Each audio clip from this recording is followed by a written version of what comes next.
Bonjour. J'ai entendu une phrase de la part de beaucoup de personnes qui est « de toute façon, on ne change pas ». Ou alors dit de soi-même « je suis comme ça, je suis comme ça, je suis comme je suis ». Et en fait, ces deux phrases sont très restrictives finalement.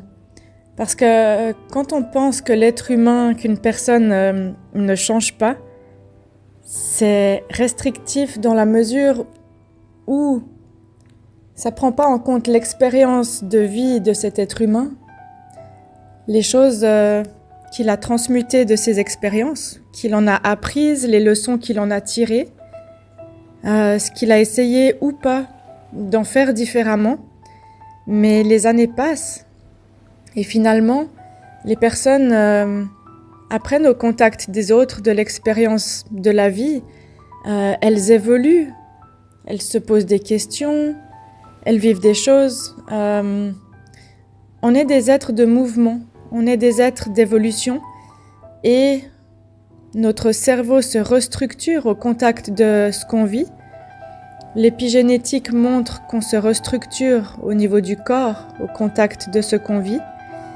Et puis, c'est important de pas toujours s'enfermer dans des cases parce que quand on fait un travail, un chemin de développement personnel, par exemple, on se redécouvre soi-même, on se retrouve soi-même et on redevient soi-même sous tous les costumes de survie qui ont été façonnés dans l'enfance, qui ont été portés parce qu'à un moment donné de la vie, ils ont été utiles.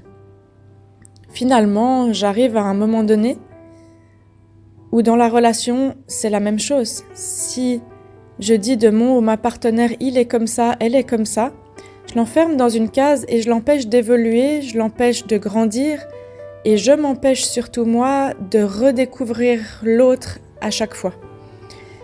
C'est comme si une inertie, un immobilisme avait lieu. J'affirme cette chose, on ne change pas, on ne peut pas changer.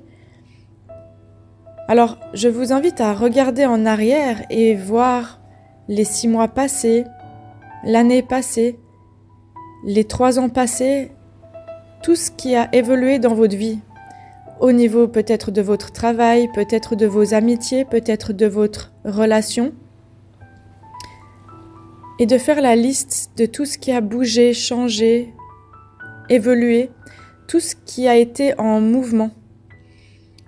Ensuite, de redéfinir une nouvelle histoire qui dit quelque chose qui ressemble à « je peux évoluer, je peux me retrouver, je peux changer, je peux être un peu plus moi ».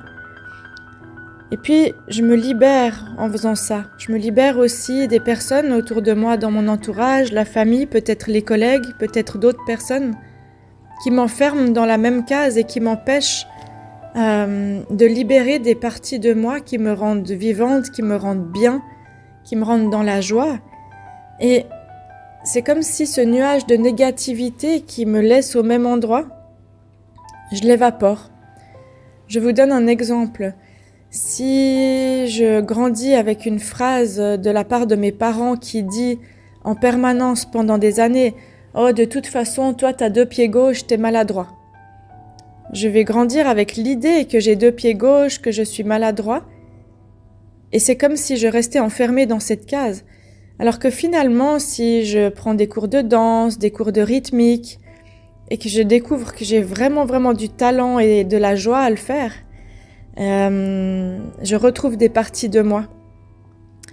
Et en fait, de s'enfermer dans ces phrases « de toute façon, les gens ne changent pas », ça nous coupe de notre potentiel, ça nous coupe des capacités. Et puis, l'être humain peut créer des nouvelles habitudes. L'être humain peut se redécouvrir dans des parties de soi qui lui font du bien. Par exemple, si j'ai peur de prendre les transports publics seule, mais que petit à petit j'apprends jusqu'à pouvoir faire des voyages, je renoue avec cette essence de plaisir dans la vie. Alors, pour mon ou ma partenaire, c'est pareil. C'est vraiment de redécouvrir l'autre et de regarder l'autre personne avec des yeux qui disent « Waouh, je te redécouvre à chaque fois. Qui es-tu? Qui deviens-tu ?» Et faire attention à ne pas s'enfermer dans des cases qui sont restrictives. C'était le petit mot du jour. À bientôt. Merci pour votre écoute.